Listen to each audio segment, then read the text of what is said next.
शाहूराजांचा जन्म 26 जून 1874 रोजी कागलच्या घाटगे घराण्यात झाला. त्यांच्या वडिलांचे नाव जयसिंग व आईचे नाव राधाबाई होते. पुढे ते 10 वर्षांचे असताना कोल्हापूरचे राजे चौथे शिवाजी यांची पत्नी आणि आनंदीबाई साहेब यांनी त्यांना 1884 साली त्यांना कोल्हापूरच्या राजघराण्यात दत्तक घेतले आणि त्यांचे नाव शाहू महाराज ठेवले. त्यानंतर त्यांना 1885 साली 11व्या वर्षी राजकोट येथील राजकुमार कॉलेजात पाठविले झाले. त्या काळात त्यांनी घोडेस्वारी कुस्ती शिकले. पुढे ते मॅकडॉनल्ड साहेबांच्या देखरेखीखाली 1889 पर्यंत शिक्षण घेतले. पुढे धारवाड या ठिकाणी फ्रेझर सर यांच्याकडे इंग्रजी भाषा, राजकारभार, जगाचा इतिहास याचे सखोल ज्ञान घेतले. येथील शिक्षण पूर्ण झाल्यावर त्यांचा 1894 साली राज्याभिषेक झाला व कोल्हापूरच्या जनतेला मनासारखा राजा मिळाला. पूर्वीचे इतर राजांसारखे सुखाचे जीवन न जगता प्रजेच्या कल्याणाचा विचार करून त्यांच्या हिताची योजना राबवून छत्रपती शिवाजी महाराजांच्या नंतर एक जाणते राजे बनले. त्यांचे विचार व कार्याविषयी माहिती.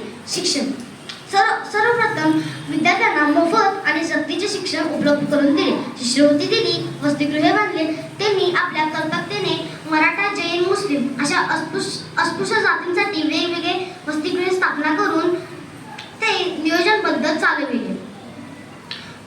जे पालक मुलांना शाळेत पाठवत नाहीत त्या पालकांकडून ते 1 रुपये दंड देखील घेत होते. कृषी शेतकऱ्यांसाठी शेतीचे उत्पादन वाढावे यासाठी त्यांनी सन 1912 साली ॲग्रिकल्चर संस्थेची स्थापना केली व शेतीला लागणारे आधुनिक अवजारे सुद्धा उपलब्ध करून दिली.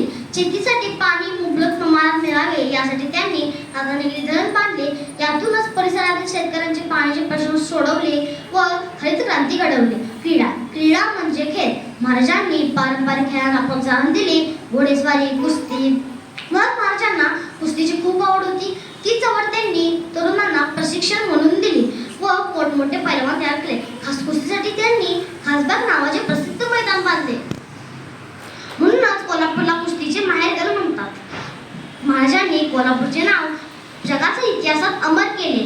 कला वेगवेगळ्या कलाकारांना राजाश्रय दिले, आर्थिक मदत केली. म्हणून कोल्हापूरला कलापट देखील ओळखले जाऊ लागले. सामाजिक शाहू महाराजांचा जन्मदिन हा सामाजिक न्यायदिन म्हणून साजरा केला जातो. कारण त्यांनी आपल्या संस्थांमध्ये आरक्षण कायदा केला, अस्पृश्यता बंदी कायदा केला. कोल्हापूर येथील सत्यशोधक सामाजिक संस्थेच्या स्थापन केले व इमारतींसाठी गंगावेशीतील जागा देणगी म्हणून दिली. जातीभेद निर्मूलनाचे काम केले. महिलांसाठी सन 1917 साली पुनर्विवाह, विधवा विवाह याचा सुद्धा कायदा केला. स्त्रियांसाठी शिक्षणाची सोय केली. सामाजिक समतेचा संदेश पूर्ण भारतभर पसरविला. उद्योगासाठी शाहूपुरीत गुळाची व्यापारपेठ सुद्धा स्थापना केली.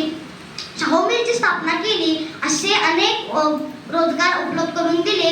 अशा या प्रजाहित जपणाऱ्या राजाविषयी बलवंत श्रीराच्या राजाविषयी शाहिरांनी गायलेल्या होती. शाहू छत्रपती राजांची दादा राजांची गा राजांची, शाहू छत्रपती राजांची दादा राजांची गा राजांची, ताकद होती भीमाची दादा भीमाची, वनात एकदा घाती वनात एकदा घाती, आले असं अंगावरती धरून त्याच्याशी कुस्ती, माती चालली धरतीची दादा धरतीची गा धरतीची, माती चालली धरतीची दादा धरतीची गा धरतीची, ताकद होती भीमाची दादा भीमाची.